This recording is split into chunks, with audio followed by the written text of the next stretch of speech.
Afternoon, everyone. Hope you're good. Let's try and get myself in frame.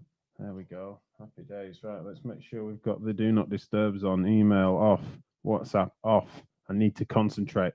I'll be honest, always pleased to talk to you, but I'm not looking forward to this one.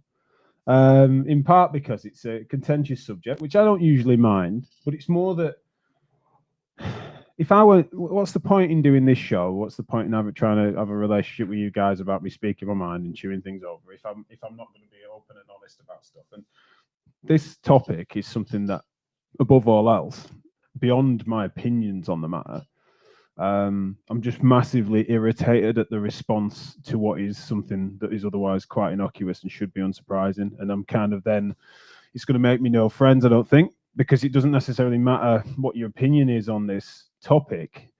It's the reaction to it that I just think is hugely unhelpful. And so my core feelings about this end up being somewhat contentious, because I can't help but just call out what I see as being bad and foolish behavior, especially from professionals. And the topic, as you might have seen in the titles, is about the NHS pay rise call by unions, as well as then a Daily Mail article that then flared things up, as well as then the reaction to it. And so it's those three things that are relevant as distinctions: is that there's the call for a public sector health increase under NHS, and then there's the Daily Mail wrote an article and quoted the EIA, Chris Snowden from the EIA, about what the healthcare workers have been doing in recent times.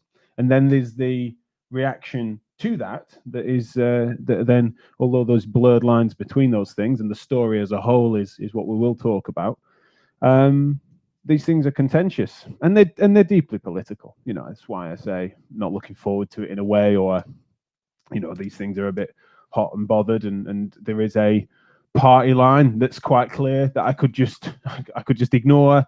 I could ignore the topic, or I could just toe the party line.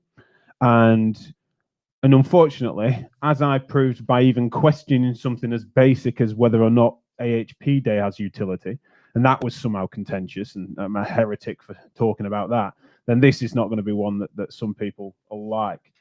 But the main gist, for those that haven't seen it, and so as ever, it's going to be me sort of giving you my take, but I definitely want yours as well. If you're tuning into this live, especially when we get into it, or if you've already got an opinion, then pop it in the comments, and also let me know if you can hear and all that sort of stuff. Let's hope that this isn't one where I could do any tech issues. It looks like the network's fairly stable. What I'm going to be doing is I'm going to be firing up some graphics, and therefore I can't see your chat as much as I would normally. So do post your comments. I'm going to definitely come to them, and I do want you guys involved. And if this spills over into future episodes, fine. We were going to have some guests on, but I'm just going to go solo for this, and at least as an intro. But definitely, can get voices across the spectrum on this. But as a general rule, this is the story. Oh, this is funny. It's obscuring me. Can you see me? Okay. Hi.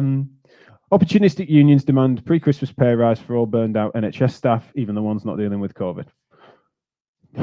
Unsurprising clickbait from the Daily Mail. Okay, it's like you look at that, and they've got they're quoting someone's words, and clearly editorializing straight out of the gates. But this is what we're dealing with. This is what we're talking about. Okay, and so there's the point that's being made is twofold straight out of the gates. There's the act of then suggesting of a pay rise, but then there's the claim that the reason that is a delegitimate claim for a pay rise ahead of Christmas is because it's the individual members of staff in the health service that are opportunistic. Oh, sorry, the unions are being opportunistic, and that the staff themselves have been otherwise idle.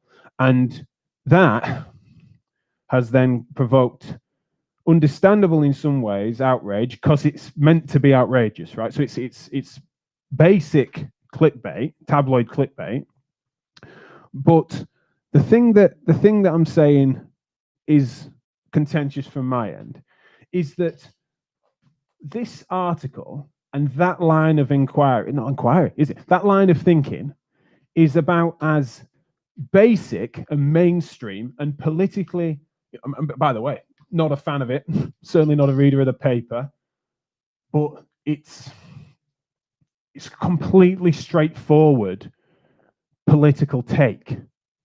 And this is not to suggest endorsement or me being a fan of said take, but it's just that why that's relevant is that why should that surprise anyone?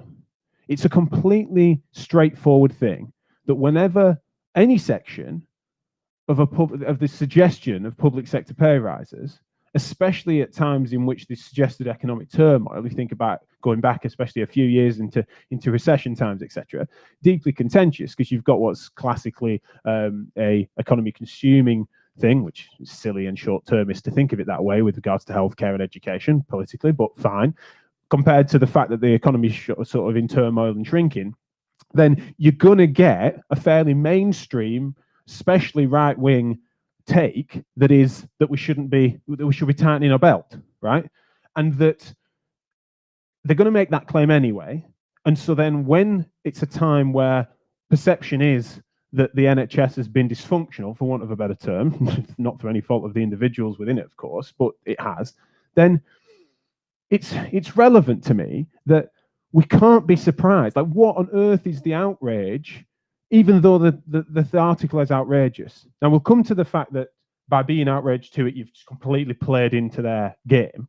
But just in terms of echo chambers, or in terms of having your finger somewhere vaguely near the pulse of the country, or even your colleagues, then this is where I just think there's some deep naivety, and it's something that everyone curates their own Twitter feeds, everyone curates their own social media environment, right? So what I'm reading is something that is completely adjusted based on who I follow and work with, etc.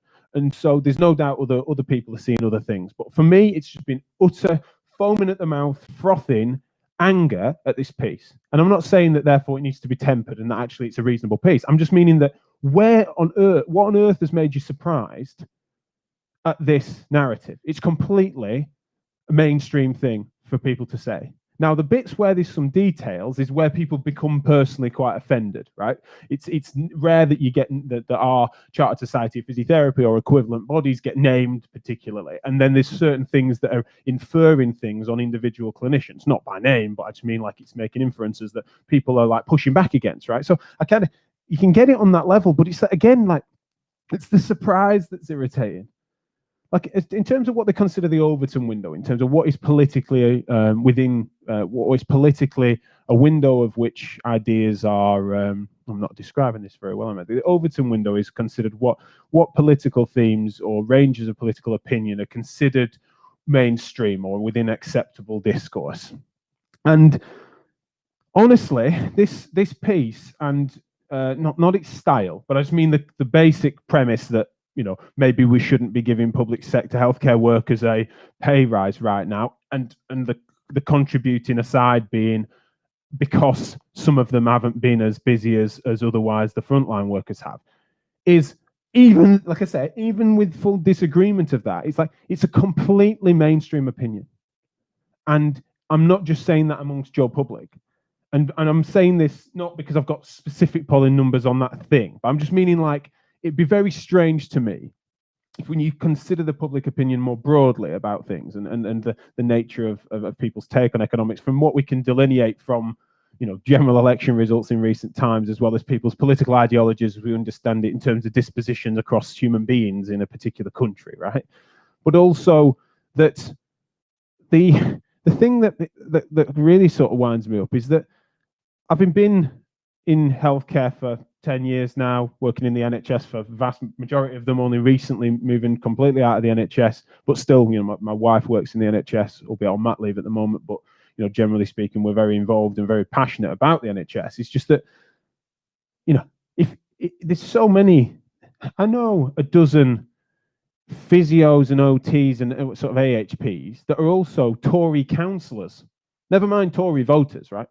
You know, there's a range of healthcare worker within that live amongst us that are at the very least right of centre on various issues, including economics, right? Including public spending and things like that, right? So what I'm getting at is that if you perceive that this article and the points within it are so blindingly outrageous that it's actually disgusting, then you're so out of touch with some of your colleagues, but also the public at large. Not because, and they're suddenly right, by the way, but I'm just meaning that the only way for us to get past something like this and to not succumb to Daily Mail clickbait is to aspire to accuracy and to make points, especially ones that can be backed up by data. Because on this story, push back on a bad story with accuracy. But what I'm seeing sometimes is people suggesting that this is a narrative that I'm seeing on social media, that there aren't any, you can't find any people in the health service that have been otherwise less busy or inefficient or not slave to the bone at all in the last sort of 6 to 9 months. And that's a fascinating take, right? That's just bullshit of a different flavor, right? That's a bullshit Daily Mail article. And then by means of pushing back on it, you've just made a load of, you've painted with too broad a brush in the other way. Daily Mail wants to infer that there's been loads of people sat around doing nothing. And then, but to push back against that, you want to suggest that no one has, and that the system's been otherwise fine, and that that redeployment has been really fairly distributed, and that there aren't people that have been worked to the bone and people that have been otherwise idle, not through any fault of theirs, by the way, but they've not, despite best efforts, been able to create productivity in their role or associated to their role in such a way. And I'll come to some examples of that. Don't get me wrong, I've got plenty of examples of it. But it's just that I can't, the thing that annoys me isn't the take. I haven't even got to that, really, have I? It's just that if you're someone that reads this sort of stuff or feeds into the clickbait in such a way that then your instinct is to infer that every single corner of it and every other syllable is untrue, but without then saying, well, look at again, just who takes the pace off it? Who's the adult that then says, well, sorry, Daily Mail, as per usual, you're full of shit for these reasons, right? This is the data that shows that actually you've got this amount of NHS staff that are currently working at levels beyond their typical for this time of year, or these are the ones that got redeployed into challenging roles. These are the circumstances that surround their lives and existence right now, which is incredibly challenging. These are the adjustments having to be made, of which is the majority, absolutely. But then that's the thing, is that just doesn't seem to be happening. And by doing that, by the way, you don't legitimize their argument, you completely dismantle it, right, piece by piece. But instead what happens is, and this is the thing that I'm really irritated by, is that you then, I'm working out, right, if the party line is to infer that there's no one, or there's a few edge cases, right, sort of minor anecdotes of people that have otherwise been not busy, then I'm working out who of my mates to text back calling them liars. And these are people not saying, oh, you won't believe me, look, I'm just sat around with my feet on my desk. These are people usually getting in touch saying, I'm worried about the system because we've just not been able to create any efficiency, or people aren't using us, or we feel like we could do a lot more, or people reaching out and saying, how's MSKR doing with that campaign? Because otherwise, yeah, my skill set is not being used to the best good of society, right? These are people craving work in the NHS that are otherwise not being utilized.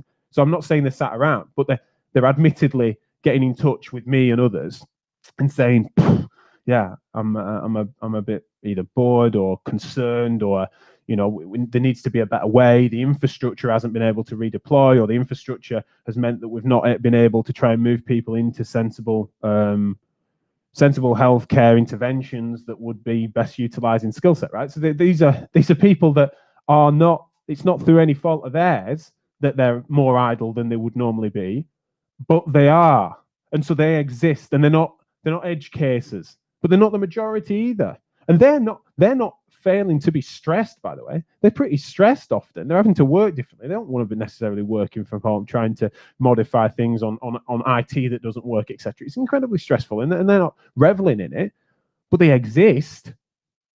And that to dismiss it as if they don't, it's just so foolish tactically. And then the other side of it is, if you're just pushing back to that effect, and amplifying it and tagging the post and using the link, etc., then you're only feeding that side of a media economy it's clickbait, and you've clicked it. Now here's the hypocrisy. Here I am railing about it, and it's like, I thought about it myself, because speaking to John Ryan from the CSP, who's their press officer, and also speaking to Claire Sullivan, who's I think she's director of sort of union affairs, etc. And people I really like in that space. No doubt disagree with me on some of this stuff, by the way. I'm not for a second suggesting that they wouldn't, and we'll have them in the future as guests on this topic or otherwise. One of the reasons I've been talking to them. But the reason I mentioned them is because one of the things that they really do feel is that ideally, when that happens, if there's negative press like that, then the worst thing is for you to just succumb to it, even though they can understand why, and to some extent I can. But I think, as I say, it's more that for me, I'm irritated by the surprise that some people seem to have had. But before you even get into the legitimacy of a claim for public sector pay rises, etc., the sort of boring, that is the real boring politics of it. Not even party political, is it? But it's just like political ideologically in terms of public spending, which is often boring but important, is that amplifying noise like that you don't like, unless you're going to take a scalpel to it and dismantle it and even sort of mock and ridicule it a bit, but it's like finding a way to get that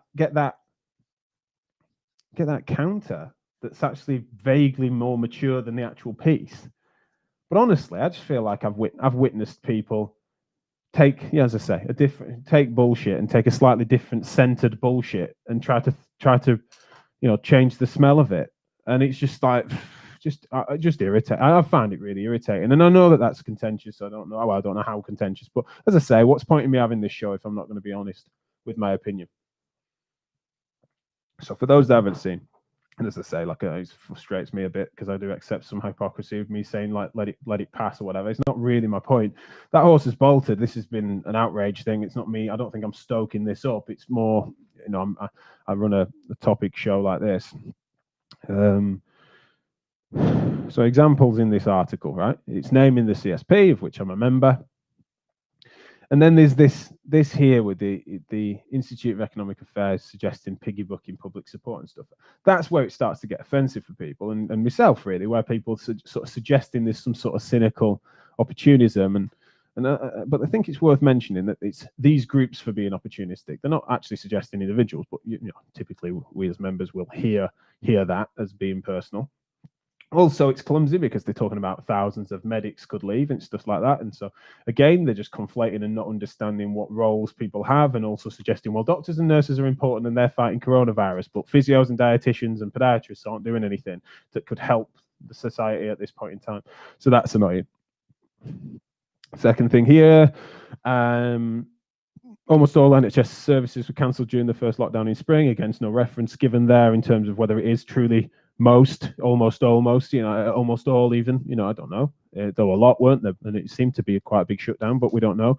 This is where it gets offensive as well in terms of, but it does say some, but non-essential NHS workers have been left twiddling their thumbs for the better part of the year. And so the big, again, the sort of scoffing satire that's been occurring on social media is people saying like, oh, yeah, I've been twiddling my thumbs. I've been busiest I've been ever. And there's definitely so many people that have been, and I'm not dismissing that at all, but have there been some non-essential NHS workers left twiddling their thumbs? Yes, there has, but not through lack of their own effort. It's not their fault, but there has. And I'm not talking about just a few. And so it's annoying to suggest that every single person has been otherwise productive and stressed out there beyond their minds, busy. It's just not. It's not the case. And then it does acknowledge some redeployment, which is where it's certainly relevant, isn't it? But there's just a few excerpts that are relevant to what I'm talking about if you haven't already engaged with it. Now, when it comes, I'm going to bring the comments in now. I've just noticed it's gone to 10-2. I've been purposely shielding myself from them so I can say somewhere near the point I'm trying to make. But what I want to explain is that this isn't me leveraging a few niche anecdotes. I'm in MSK, and I was vocal, especially at the start of the pandemic, about how an MSK workforce could be best leveraged, and still could. I was on a webinar yesterday with Trish Greenall and others talking about how we could try to potentially best mobilize the skill set of an MSK workforce.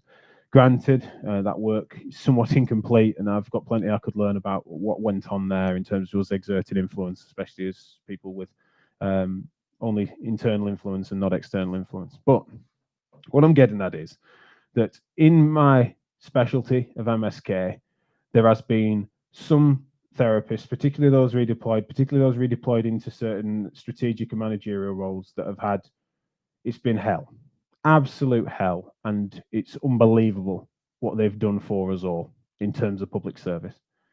And then there is, through no fault of their own, a number of MSK therapists that have otherwise had a far easier job in some ways. In other ways, it's been challenging. But in terms of it being quieter, or for them feeling like they're not cognitively taxed, they've had it easier. And I hear from those, usually not because they say, I can't believe my luck, I've got my feet up. They're the ones that are reaching out to me. And examples for people in my network are, I've had a spike in people in the summertime reaching out and saying, do you have any work that I could volunteer into for Physio Matters or for MSKR and things like that? Because otherwise I'm stuck for stuff to do, and I'm not getting stimulated because I'm not seeing as many patients, or DNAs have spiked, or I'm not really being utilized efficiently for rehab. I'm not having to think very hard. So they're frustrated and they're not pleased at that, but they exist again, right? They're reaching out to us, worried and concerned, and passing on that concern. And then also on a financial level, there's a really interesting stage where I've even had some friends of ours that have said, look, we're very conscious of how stable our salary is compared to everyone else in the world. And that's something that I've even had friends that, kindly have offered business support, saying if I know your clinics had to shut and stuff like that. It's like, which is incredible. And a whole range of different experiences from people in different roles. I've had stories of NHS friends of ours in the NHS that have just gone over and above, unbelievable feats of courage, etc. And I'm not dismissing them, but it's that you can't just elevate those and not suggest there hasn't been inefficiencies in the system in which some non-essential NHS workers have been twiddling their thumbs. They bloody have. Funnily enough, I have a text from a mate of mine from 3 months ago, and he actually uses that expression. I'm twiddling my thumbs here. Have you got any podcasts that need editing or something I could do to try and help with social media? So just bored and wanting to try and engage with online education, or just asking if we had any sort of work he could volunteer in, because his NHS job's just gone dead quiet. No fault of his. Don't mean that his existence doesn't invalidate the claim for an NHS pay rise, does it? But to not speak honestly and accurately and maturely about it, then it's just feels really silly, and I think a symptom of the echo chamber. So yeah, I'm majorly concerned about stuff like this. It just feels really, really weird. So let's have a look at these comments then. Andrew Saunders. Oh, I think it's the Andrew Saunders, friend of mine from iPops. What a wonderful man he is. Absolute phenomenon of a physio as well.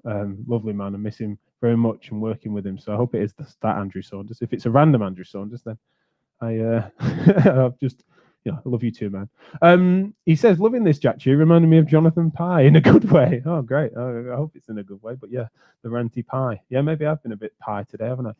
Anna Thompson. Oh, music to my ears, Anna. Thank you so much for this comment. This is exactly what I'm on about, although many would argue that this is more bluster than facts from me today. But great points. Less bluster, more facts on both sides. Absolutely.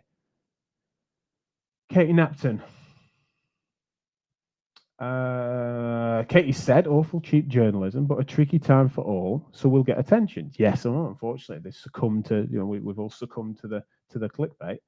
She says, there is so much of this out there, I'm afraid, and pretty horrendous. Yeah, and I don't know which bit she means, but generally, all the things I've talked about, there's plenty of it out there, for sure. But especially if she thinks about the journalism, and this is the thing that's kind of hard, really, is like, maybe people feel the accusation. An accusation I might face is that I'm providing some cover for the actual arguments that are in there, particularly from the IEA or whatever they're called, and I'm not doing. And it also, if I'm your bogeyman right winger, then you're in some trouble. If I'm that guy supposedly from another side of a spectrum, then your echo chamber's deeper and more echoey than you could ever imagine if I'm that guy. But generally speaking, my key concern is certainly over the fact that there does seem to be a general surprise, and also the a sort of strange and our friends at Rheumatology Physio have said thoughts and prayers. highlights a key area that people might have observed as I have, which is that unfortunately the loudest impact beyond the outrage is then a sense of just raw virtue signaling, just this sense of like how dare they, and that it's just almost like a sort of fainting couch moment of like just unbelievable surprise that someone would dare to do that. And I can't help but think that despite the fact that there's so much that I disagree with in there, I would be really concerned at the future of not just the industry, healthcare, physio, this particular policy, whether or not we get an NHS pay rise, too long overdue in many ways, but, just generally the timing might be relevant, whatever. I'm not even, like I said, I'm not even getting into that. We can get into the policy. I'm not bottling that, but it's not the key point of today.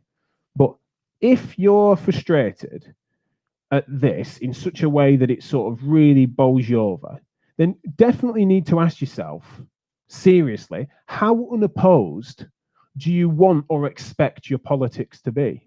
And why? Like, what if you think that the only reaction, including from the Daily Mail and the Institute of Economic Affairs, is going to be to wave that through, cost NHS, wave your rainbow banner? What world do you live in? Like, in what way? How lazy? And this is where I am a bit probably this passionate political, right?